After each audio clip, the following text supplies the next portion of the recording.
mas sintam-se todos acolhidos e abraçados. Ok, o teste? Então, vamos lá, gente. É uma alegria poder estar com vocês aqui. Eu vou fazer uma recapitulação do que a gente visualizou na aula passada, porque não deu tempo de concluir, recordam? Quantos estavam no online assistindo a aula? Poucas pessoas, né?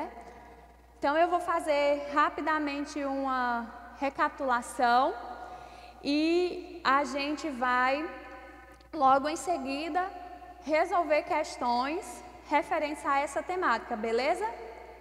Então, é uma revisão do conteúdo que a gente finalizou no 4º período do ano passado.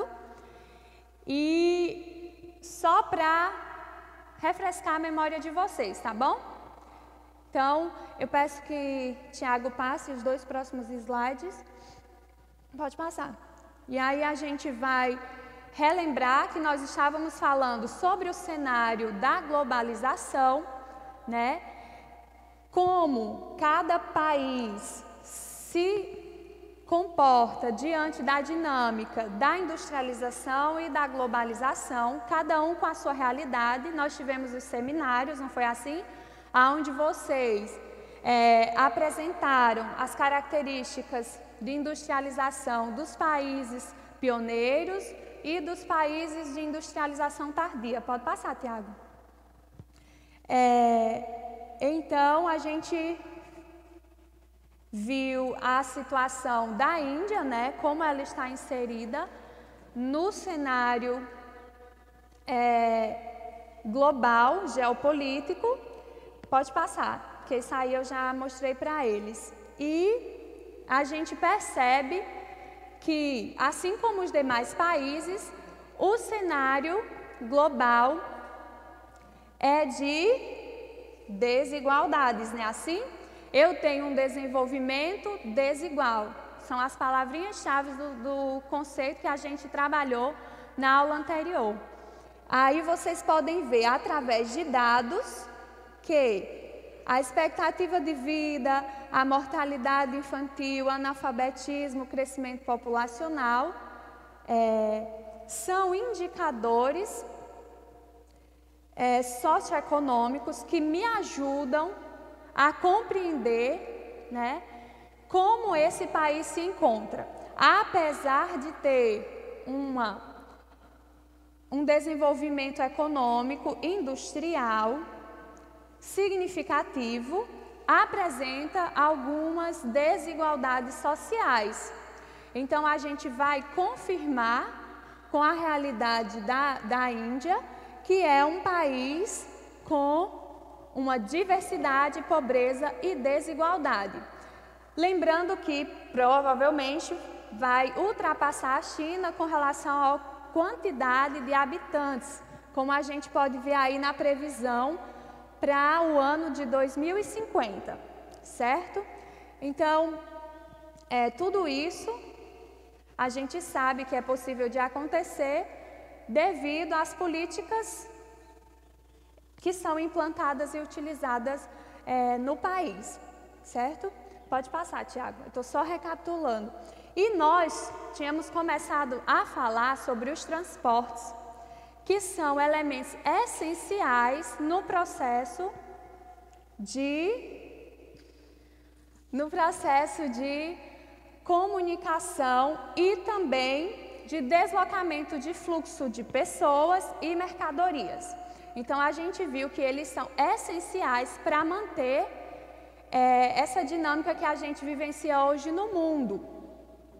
E, como vocês sabem muito bem, foi um dos fatores que ajudou no processo de propagação, né, do vírus, que a gente sabe, quando tem maior fluxo de pessoas circulando, eu tenho também a possibilidade de facilitar a circulação também de vírus e bactérias, né? Assim, então, pode passar, Tiago. A gente vai falar sobre as principais formas de transporte. Lembrando que todo esse material eu vou disponibilizar no grupo hoje, certo? Para que vocês possam registrar para o estudo de vocês tranquilamente, sem preocupação. Então, vocês conhecem as modalidades de transportes, não é? Rodoviário, ferroviário, aeroviário e hidroviário. Aqui a gente tem as principais formas de transporte. Como assim? Devido à necessidade de se escoar muita mercadoria e um fluxo muito alto de pessoas, existe todo um sistema de planejamento da infraestrutura de funcionamento dos transportes. Quando eu falo em infraestrutura, eu falo em estradas, né? Eu falo em rodovias, aerovias, hidrovias, dutos e até mesmo o planejamento do setor de comunicações, como os cabos de fibra óptica, né? Que é o que nos traz a internet de banda larga e nos possibilita essa interconexão rápida e eficiente. Então, galerinha, eu tenho unimodal, sucessivo, segmentado e multimodal. Modal quer dizer modalidade. Então, eu posso estar fazendo o transporte, né, de mercadorias, pessoas ou informação através desse seguinte planejamento. Um único veículo, ou seja, uma única modalidade de transporte, com o mesmo contrato de serviço, da saída até a chegada, digamos que do produto, né? Então, uma única modalidade. Sucessivo, utiliza veículos diferentes de um mesmo modal. Por exemplo, a modalidade rodoviária pode usar caminhão, carro e moto, né? Então, eu vou ter sucessivo, veículos diferentes, mas da mesma modalidade. Qual é a modalidade? Rodoviária. E com o mesmo contrato com a mesma empresa. Que vocês sabem que existem empresas responsáveis pelo transporte das mercadorias, não é assim? O multimodal, o segmentado. Essa carga ela é transportada por vários veículos e diferentes modais com diversos contratos, que é no caso uma mercadoria que sai de um continente para outro, que pode vir de avião ou de navio, depois de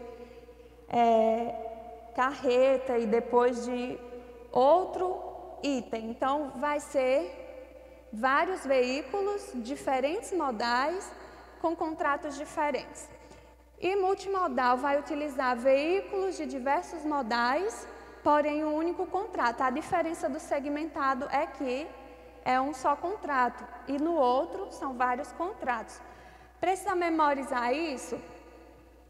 É algo simples, que pelo próprio nome vocês vão conseguir associar. Concordam comigo? Unimodal, sucessivo, segmentado e multimodal. Tudo isso é uma estratégia para manter o funcionamento eficiente de diferentes produtos que são comercializados hoje, que precisam chegar até cada um de nós, né? Então, gente, toda essa dinâmica, toda essa logística que a gente chama, ela é pensada para manter a necessidade global hoje que nós temos, né, de consumo, que precisa ser repensada, como nós já falamos também em outros encontros, em outras aulas. Ficou claro essa questão dos tipos de modalidade de transporte? Pode passar, Tiago. Eu vou comparar a Europa com a realidade brasileira, que eu já tinha mostrado, mas poucas pessoas estavam na aula online, então vamos relembrar. Na Europa, a gente tem um sistema inteligente de interligação dos modelos de transporte. Então, eu tenho a modalidade hidroviária, rodoviária, aeroviária e ferroviária. E eles utilizam de forma eficiente todas essas modalidades. Como vocês podem ver na cor azul, ó, toda a bacia que interliga os rios, né, que perpassam por vários países europeus, como França, Itália, Bósnia, são utilizados. Então, o que é mais utilizado é o hidroviário. E vale ressaltar que é o mais barato, ele é o que é menos oneroso, que tem um custo menor. Logo em seguida, a gente tem o ferroviário. O modelo ferroviário, gente, ele é eficiente, rápido. A única coisa que é cara no ferroviário é o processo de construção da ferrovia, mas depois que é feito, não se tem muitos gastos com manutenção. Diferente do modelo rodoviário. O modelo rodoviário, que são as estradas, ele é mais caro e é o mais utilizado no Brasil, certo? Infelizmente, ele é mais oneroso. Antes o petróleo era mais barato, hoje a gente sabe que a gasolina, né, tá caríssima. Então, acaba tornando ele ainda mais oneroso. Lembrando que nós poderíamos usar o nosso potencial hidroviário, porque nós temos muitos rios, cerca de 68 quilômetros de rios navegáveis, apesar de que apenas 43 mil quilômetros, né, desses rios é que são passíveis de tráfego, mas é uma quantidade muito significativa. No entanto, não é muito explorado. A única coisa que é cara para o sistema hidroviário é quando eu tenho desníveis no relevo e daí eu preciso construir uma obra de engenharia chamada de eclusa que vai fazer o nivelamento e possibilitar o tráfego da carga ou do veículo, né, navio, barco, que esteja passando por aquele trecho. No nosso caso, a gente tem algumas áreas de planalto que precisariam dessas obras, mas se for avaliar custo-benefício a longo prazo, não sairiam tão caro. E essa é a polêmica, né? No Brasil, apesar do meio rodoviário ser o mais utilizado, ele também é privatizado, devido ser muito caro e os gastos públicos não serem suficientes.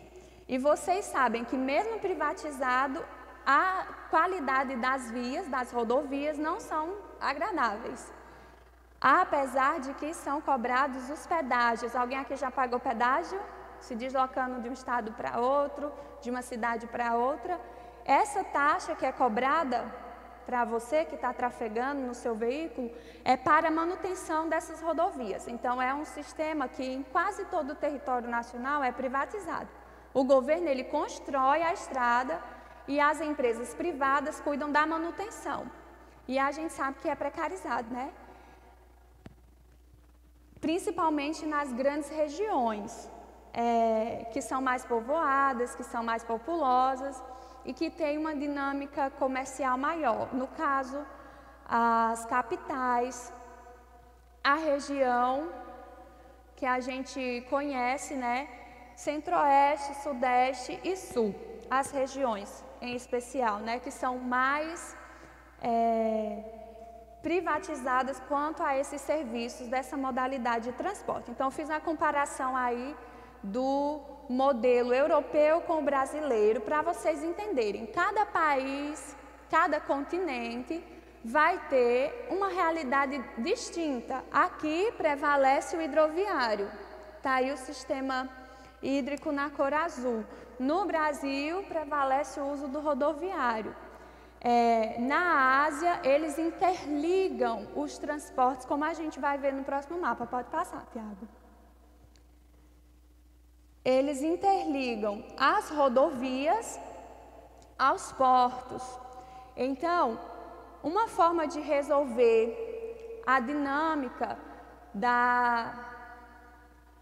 do processo de tráfego de mercadorias é através da interligação das diferentes modalidades de transporte. Então, gravem essa palavra-chave, interligação das diferentes modalidades de transporte. É uma solução para dinamizar e tornar mais eficiente o uso, né, das diferentes modalidades de transporte e, consequentemente, o acesso às mercadorias. Então, aqui um exemplo da Ásia é que eles têm a rota do petróleo, aonde eles interligam, por meio dos eixos principais e secundários, todas as rodovias para os portos. Então, é uma forma inteligente de planejar a infraestrutura do funcionamento da modalidade de transportes, certo? Então, para a gente finalizar as diferentes modalidades de transporte, eu quero continuar com outro assunto. Eu quero mostrar para vocês um modelo de eclusa aqui do Brasil, como ela funciona, para vocês compreenderem um pouco melhor a respeito dessa modalidade de transporte que faz parte do sistema hidroviário, certo? Então, ela é uma obra de infraestrutura que vocês vão poder visualizar aí no vídeo, que o Tiago vai colocar para a gente, certo?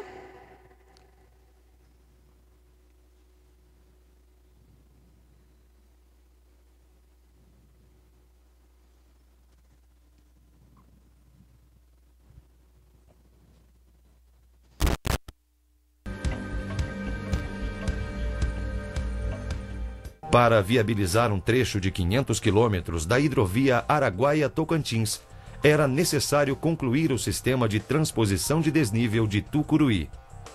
Esse sistema é formado por 2 eclusas e um canal de 6 quilômetros. As 2 eclusas são necessárias em função do desnível de 69 metros entre o lago de Tucuruí e o rio Tocantins a jusante. O sistema de transposição fica praticamente ao lado da usina hidrelétrica e deságua nas margens da cidade de Tucuruí. A eclusa 1 fica na barragem. Um canal contido por um dique faz a ligação com a eclusa 2. Essa, por sua vez, faz a ligação com o rio Tocantins, a jusante da barragem. Um corte esquemático do sistema permite entendermos melhor seus níveis. A cota do lago é de 74 metros e a do rio é de 5 metros. Esse desnível de 69 metros é vencido através de 2 elevações. A eclusa 2, que tem 210 metros de extensão, eleva um comboio da cota 5 do rio até a cota 38 do canal. Na eclusa 1, que tem 210 metros de extensão, o comboio é elevado da cota 38 até a cota 74 do lago. Agora, vamos conhecer o processo de transposição. Um comboio com 19.100 toneladas e 200 metros de comprimento, vindo do rio Tocantins, entra na eclusa 2.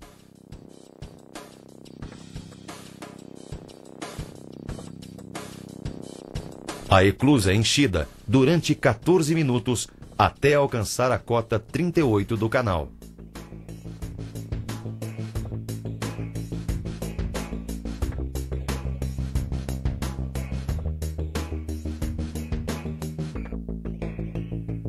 O comboio segue por 6 quilômetros até alcançar a eclusa 1.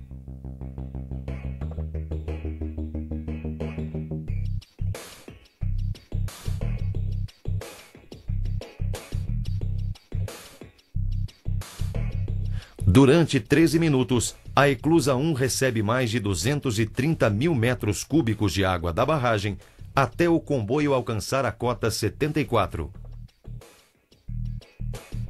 Todo o processo dura 1 hora e 30 minutos.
Os nossos rios, em áreas de planícies, não ficam em grandes centros urbanos, o que facilitaria a dinâmica de escoamento, né, de mercadorias e pessoas.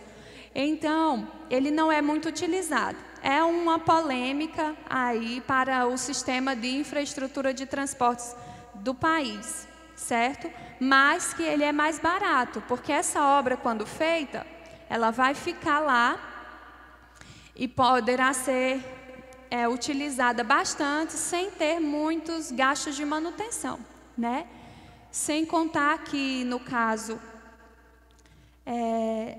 da Eclusa, né, essa só saiu mais cara porque ela foi construída após a hidrelétrica. E o ideal é que seja construída simultaneamente, para que os gastos sejam menores. Então, exige um planejamento, ok?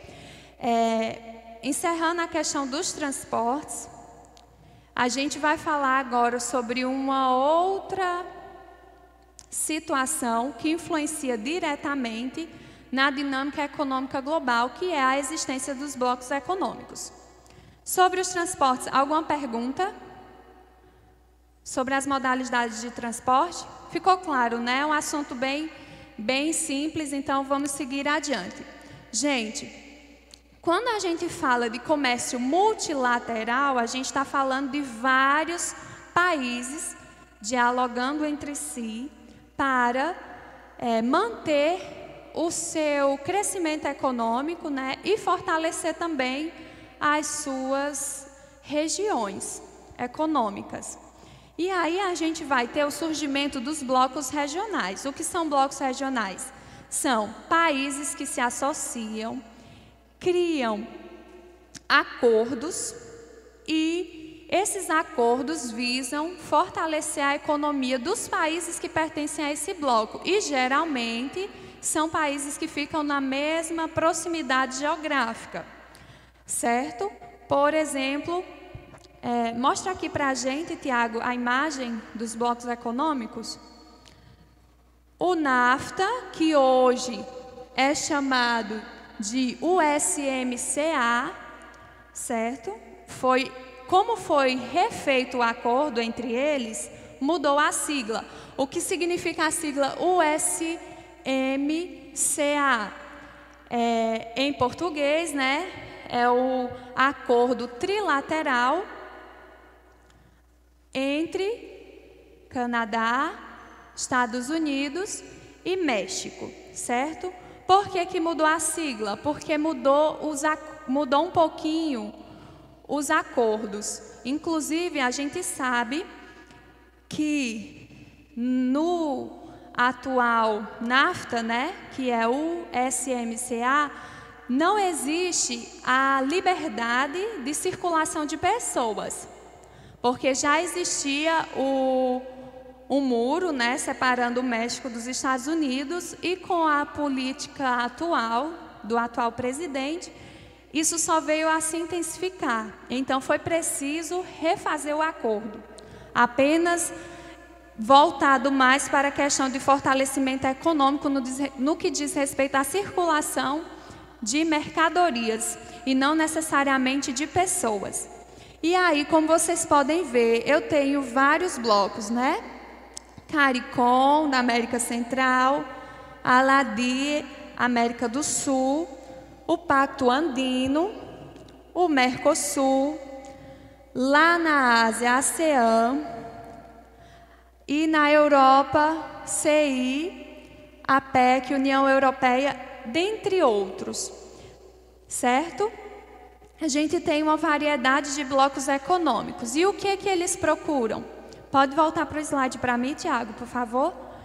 Eles procuram se fortalecer economicamente, através de quê? Da criação da zona de livre comércio. O que é isso? Permite a circulação de mercadorias entre os países que pertencem ao bloco. União aduaneira é quando eu tenho um acordo firmado pelos países membros do bloco, aonde aduaneiro está relacionado aos impostos, aonde os impostos cobrados vão ter um padrão. E todos vão seguir esse padrão. Esse valor vai ser o mesmo para todos que pertencem ao bloco. Então, eles vão criar um sistema de cobrança de tarifas sobre as mercadorias, de forma equivalente. Cada país que pertence ao bloco vai estar cobrando, dentro das regras do bloco, essa tarifa. O mercado comum, né? O nome Mercosul quer dizer mercado comum, mas a gente sabe que não é exatamente assim. Existem algumas diferençazinhas com relação às tarifas, mas o mercado comum, ele cria a livre circulação de mercadoria entre os países do bloco e a mesma tarifa cobrada para os países que não pertencem ao bloco. Então, se o Brasil for importar um produto de um outro país, vamos colocar dos Estados Unidos ou da China, a tarifa que é cobrada na alfândega brasileira tem que ser a mesma que é cobrada na alfândega argentina no processo de importação, porque existe um acordo, apesar de que atualmente Brasil e Argentina têm tido divergências com relação a isso. E União Econômica e Monetária é tudo que eu falei anteriormente, com um item a mais, que é a criação de uma moeda que vai circular livremente entre os países pertencentes ao bloco, certo? Que no caso, dentre todos esses blocos que a gente viu, apenas a União Europeia apresenta essa característica, União Econômica e Monetária, que é o euro, né? Mais de 10 países têm o euro, né, como a moeda única de negociação entre os países. Então,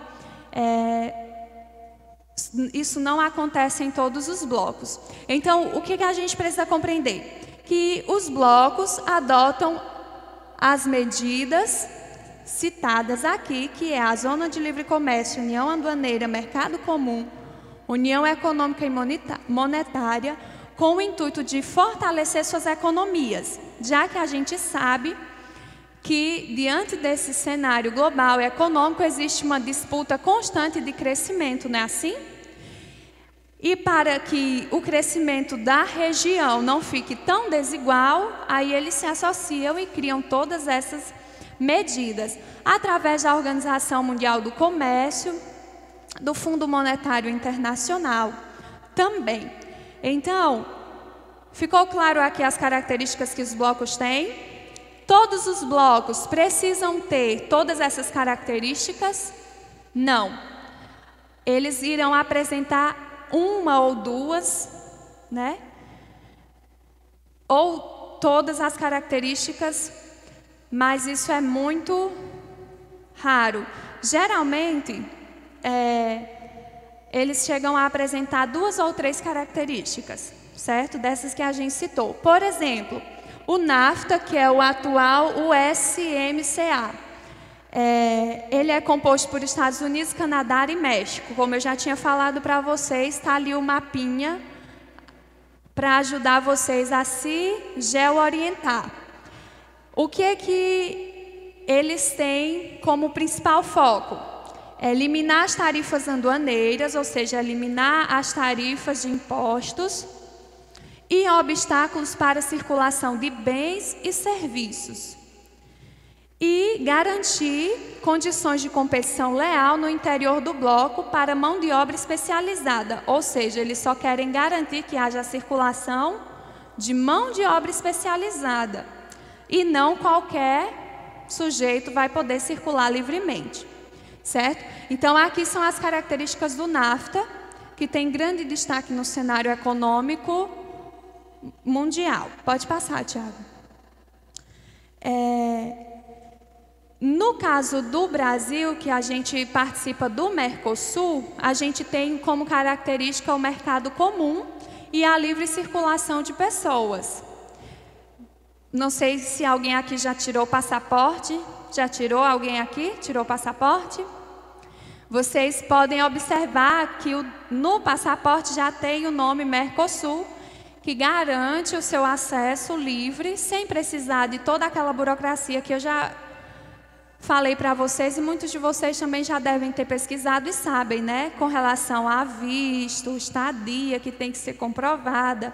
E para você ter acesso ao país, existe toda uma papelada que deve ser entregue e uma fiscalização que é feita para que você adentre ao país e saia sem que você seja uma ameaça para o país, né? Então, se torna restrito o acesso das pessoas. No caso do Mercosul, não. Existe a livre circulação. Você, só com o seu passaporte, consegue ir para os países pertencentes ao bloco de forma tranquila. Só comprar a passagem e ir, né? Em tempos de pandemia, isso não é recomendado. Certo? Então, galerinha, ficou clara as características dos blocos? São aquelas que eu mostrei para vocês: União Aduaneira, Zona de Livre Comércio, Mercado Comum e União Monetária, não é isso? Então, todos esses acordos feitos, né, diante desse cenário global, são feitos em conferências, encontros dos países membros, né, e dos órgãos responsáveis, como eu já falei para vocês. A Organização Mundial do Comércio sempre está presente, a representação da ONU, representação do Fundo Monetário Internacional, dentre outros órgãos que pertencem a esses países, né, e a esses blocos. Aqui a gente tem uma informação, né, a respeito de um acordo feito na União Europeia por meio do Tratado de Maastricht, que é aonde nós vamos ter o fortalecimento do acordo que o bloco fez, e também a gente vai ter, graças a um meio de comunicação bastante eficiente através da tecnologia, através da internet, o destaque da União Europeia com relação ao seu crescimento no uso deste serviço. E, às vezes, a gente pensa, eu uso a internet só para me socializar. Hoje não é mais só isso, né? A internet, ela é utilizada principalmente para comercializar. É um dos maiores meios de negociação de mercadorias, seja de grande porte, seja de pequeno porte, seja o grande empresário, seja o pequeno empresário. Então, a internet é um dos meios de comunicação que favoreceu a dinamização e fortalecimento da Europa dentro do cenário de organização de bloco econômico, né? Pode passar, Tiago, por favor. Como vocês podem ver aí, na cor azul, os países da União Europeia que utilizam o euro. E na cor verde, os países da União Europeia que não utilizam o euro. Se vocês perceberem, a extensão territorial é um pouquinho de alguns países na cor verde ampla, mas é uma quantidade bem menor. A maioria dos países utilizam o euro, como vocês podem ver. Certo? 11 países aderiram ao euro logo no primeiro momento. E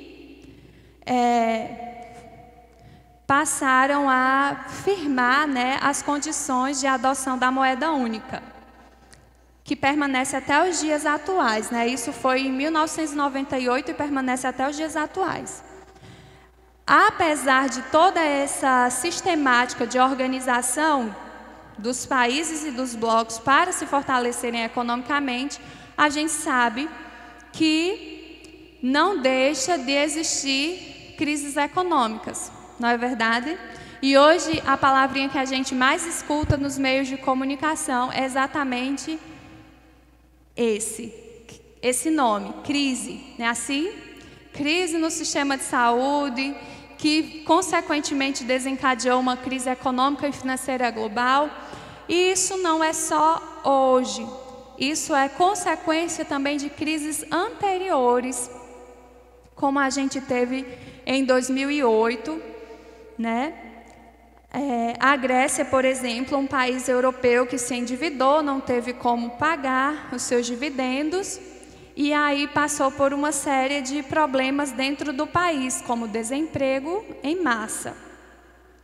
E aí a gente percebe, né, que essas crises, elas começam regionalmente, mas também podem impactar o mundo, né? Os países acabam sendo influenciados por uma crise local. Começa no lugar e acaba influenciando o restante do globo, exatamente porque as empresas estão espalhadas por diferentes locais do globo, certo? Infelizmente, essa crise não foi contida e a gente está sentindo as consequências dela até os dias atuais. Pode passar, Tiago. Um outro bloco é a CI, a Comunidade dos Países Independentes. É um dos blocos, pode passar, Tiago, que eu já quero mostrar logo o mapa, que ocupa a maior parte da extensão territorial do globo. Como vocês podem ver aí, né? A Rússia, países do Oriente Médio, assim, ali da região do Mar Negro, e também faz limite, né, com alguns países asiáticos. Então, por ser um bloco muito extenso territorialmente e também com uma variabilidade cultural muito extensa também, esse bloco está cheio de conflitos entre países pertencentes ao bloco, devido a essa grande variabilidade cultural e também política, certo? A CI, ela surgiu quando a URSS se dissolveu. Vocês lembram da URSS, não é? Então, a gente vai ver na legenda, que depois vocês olham com calma em casa, as características de cisão e conflito que existe entre os países membros desse bloco, certo? E existem algumas repúblicas soviéticas que não fazem parte do bloco também, exatamente por questões culturais e políticas e econômicas. Pode passar, Tiago. Aqui um exemplo de relação entre países que pertencem ao bloco. A gente tem a Armênia e o Azerbaijão. A Armênia mantém comércio com os países da CI, exportando produtos como máquinas e tecidos e importando matérias-primas e fontes de energia.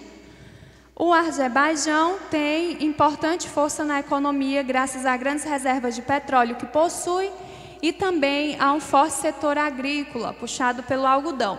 Então, a gente vai ver que cada país vai ter a sua influência dentro da dinâmica do bloco, certo? Ali tem todos os dados relacionados a cada país e a influência dele no bloco, certo? Então, como vocês podem ver, é um bloco bastante extenso, com grandes diferenças culturais, políticas e econômicas. Pode passar, por favor. Então, o que a gente precisa saber sobre os blocos? Ora, os principais blocos de cada continente, o objetivo geral dos blocos, que eu falei logo no início, né, que é a união aduaneira, monetária, área de livre comércio e união econômica, certo? Esses são os principais objetivos de todos os blocos. Então, memoriza isso. As principais características que os blocos apresentam, né? Por que eles existem, por que eles foram criados e quais são os principais blocos de cada continente. A gente citou alguns, né? Não, se a gente fosse falar de todos ia demorar muito. Ficou claro?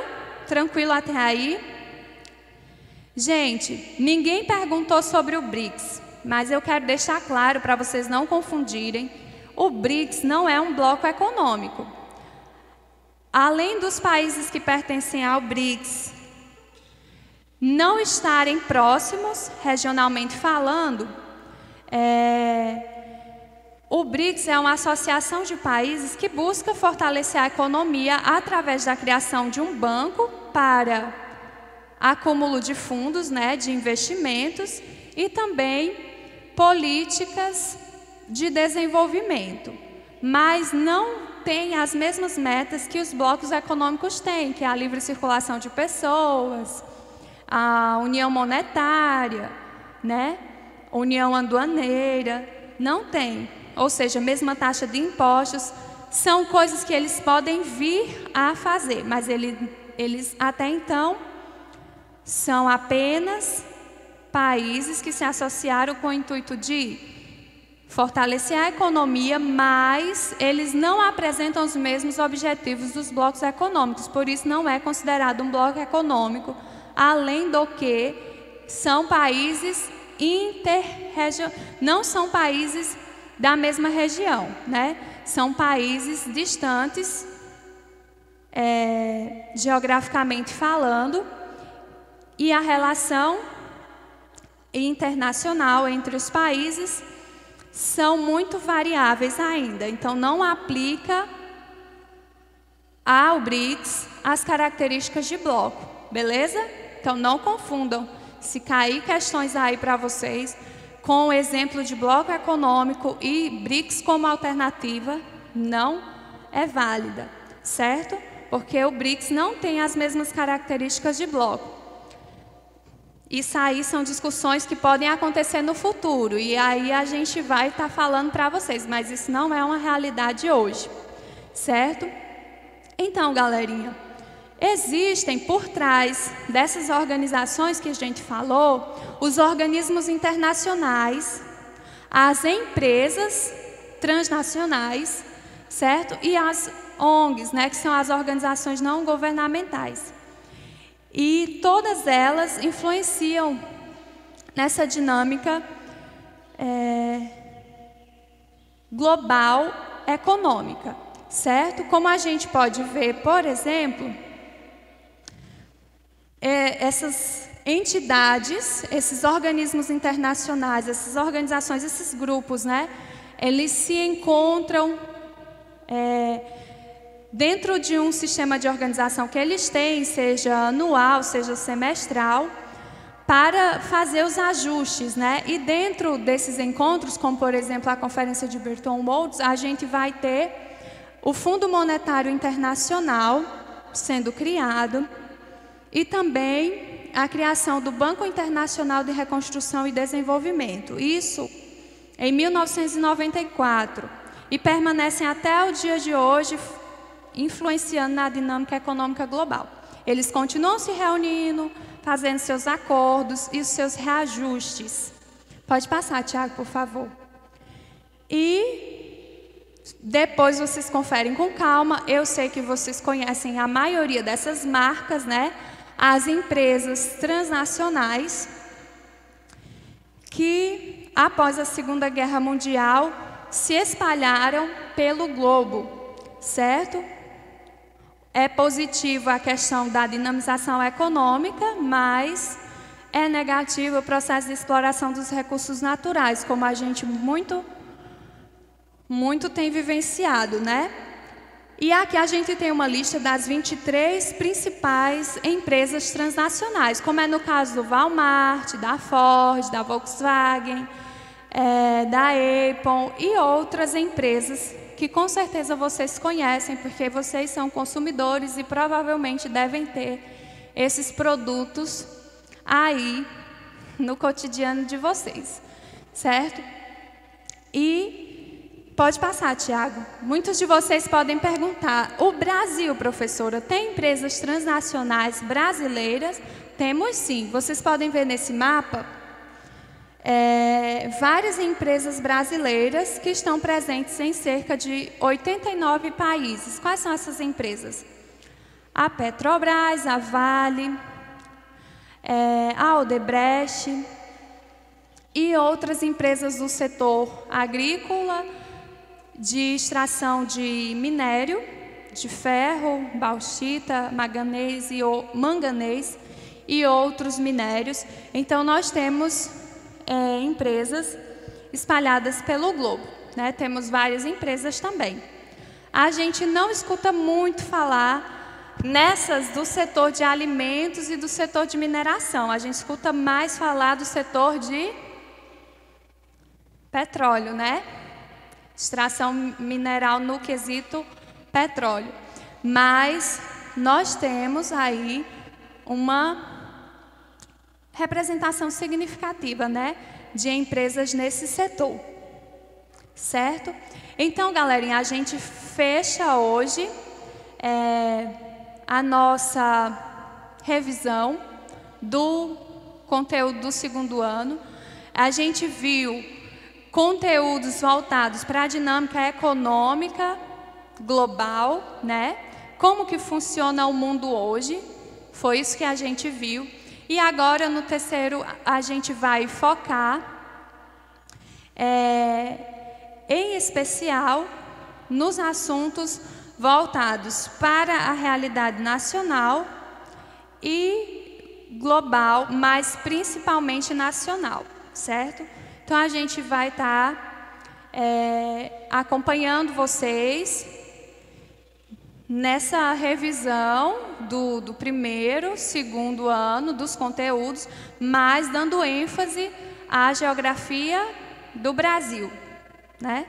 Os conteúdos específicos. Assim como eu fazia aqui, comparando mundo e Brasil, a gente continua nessa sistemática, mas a gente vai se deter aos detalhes da nossa realidade, porque a gente sabe que é o que é mais cobrado nos exames externos, né? E é o que falta ser visto por vocês dentro do plano que a gente vinha seguindo anteriormente.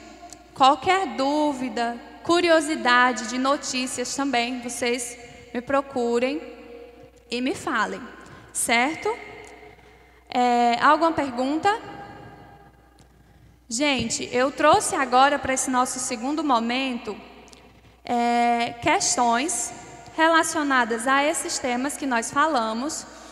Vocês irão receber as questões, certo? Irão responder. Se der tempo, a gente corrige tudo. Se não der, mas a gente vai tentar responder. Professora, e como é que a senhora vai fazer? Vai receber de volta? Não. Por questão de segurança, né, e de higiene, a gente vai receber na forma antiga que a gente já vinha fazendo. Vocês mandam o gabarito no WhatsApp, só para registro, ok? Mas não vou receber a folha novamente, só por essa questão de segurança sanitária. Beleza? Então, vamos lá.